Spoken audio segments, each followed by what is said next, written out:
Today, I want to talk about a place that they used to call the Flower City. And I mean both flour like the kind you bake with and flour like the kind you grow. A place called Rochester. It's in Monroe County of New York State, right along Great Lake Ontario's southern edge. The Genesee River runs through it and drops over 3 major waterfalls. For hundreds of years, the river and lake guided settlement. Neighborhoods like Maplewood and Browncroft formed, and the overall story of Rochester is an interesting one. So I'm going to go ahead and try and tell it.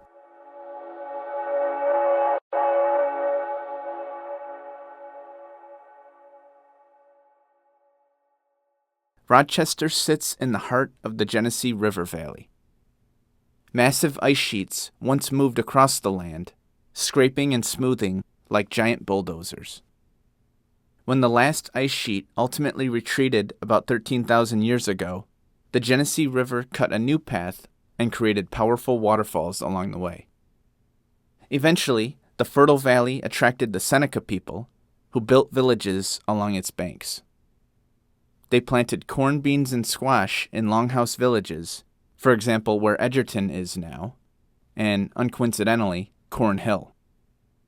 The Senecas would eventually join other Iroquois-speaking tribes in the region to form the mighty Haudenosaunee Confederacy.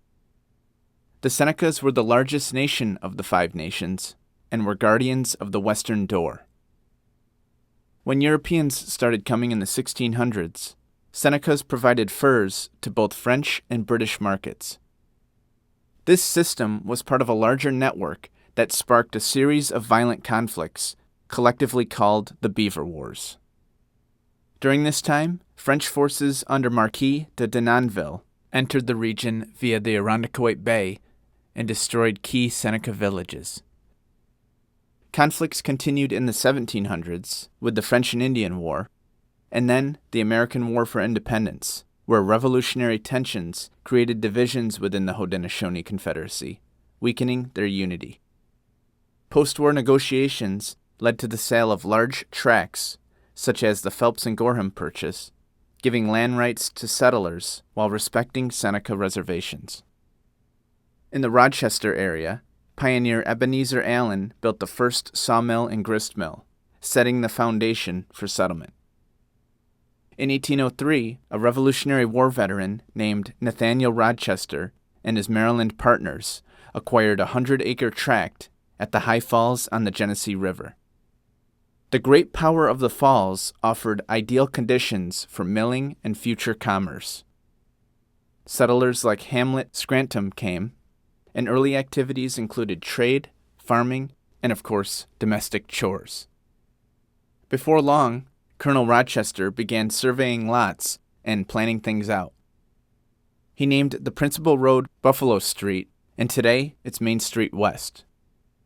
During all of this, a major project was in the works that would transform the settlement into a major trade hub. It was the Erie Canal, with a pipe dream of connecting Albany and Buffalo via water ditch. And this was pretty ambitious, considering power tools and advanced machinery weren't even invented yet. Construction began on the canal in 1817, the same year a small village known as Rochesterville became incorporated.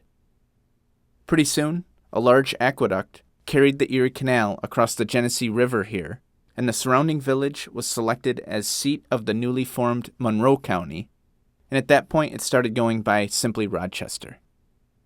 In no time, the canal brought commerce, labor, and new opportunities that energized the growing settlement.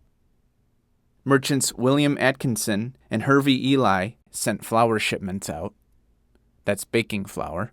And hundreds of thousands of barrels would follow. For this reason, it would be called the Flower City, but before that, it was known as the Young Lion of the West for its energy and rapid development. Things were humming. Travelers arrived on canal boats and often decided to settle. Boat builders were thriving, and more. It was the 1820s.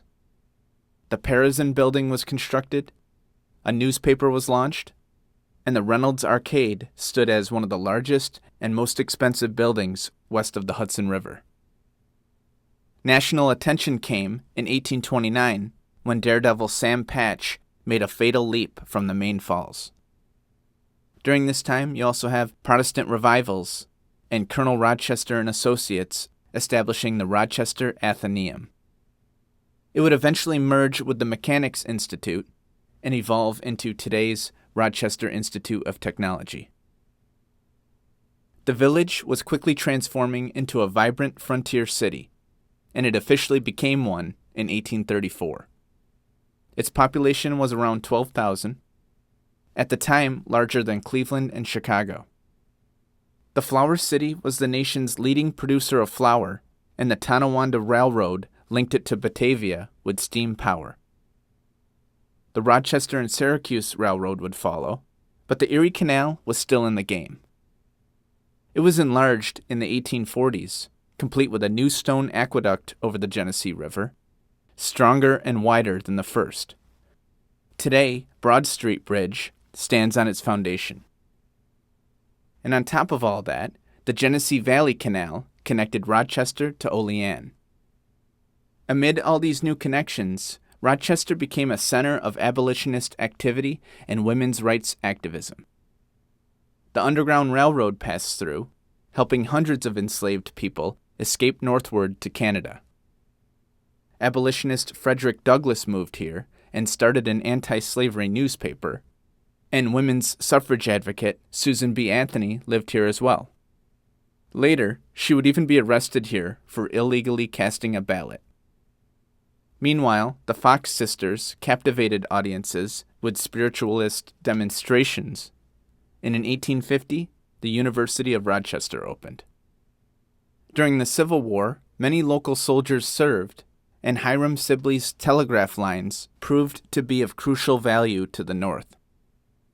In 1865, there was a disastrous flood of the Genesee River, and around this time, nurseries and floriculture were giving a whole new meaning to the quote-unquote Flour City. In the 1870s, Buffalo Bill lived here, developing the idea for his famous Wild West show. Also, Bosch and Lohm became a leading optics company.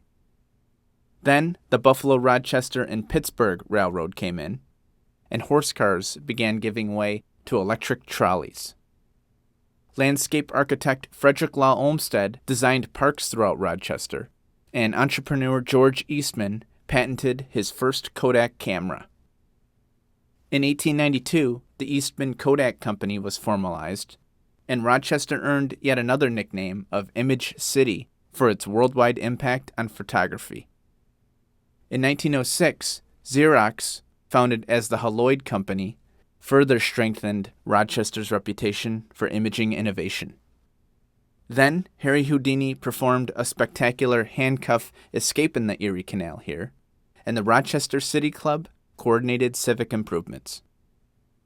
During World War I, Rochester's industries produced vital optical materials. And in 1918, the completion of the Barge Canal redirected canal shipping south of the city, and the old Erie Canal route here was closed.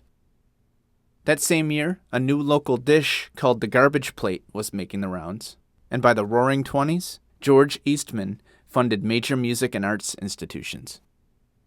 A continued transformation was happening, from farmland to urban center.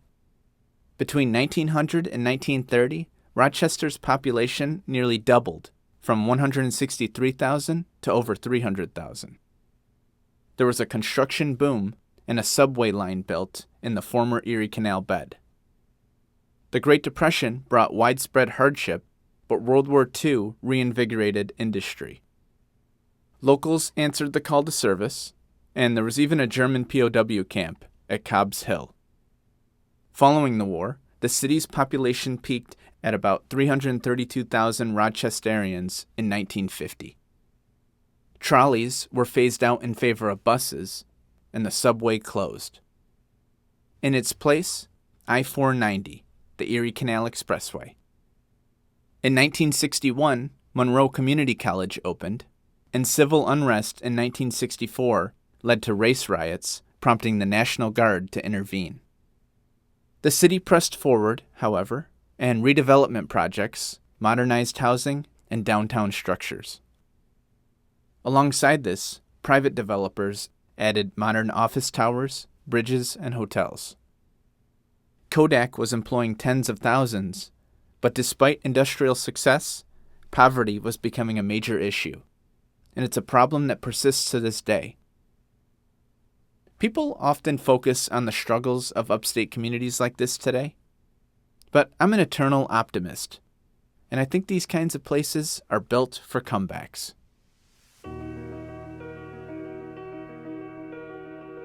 Rochester grew from rushing water, hard work, and a spirit of innovation that turned mills into industries and ideas into impact. Sometimes it's just good to look at the past for inspiration.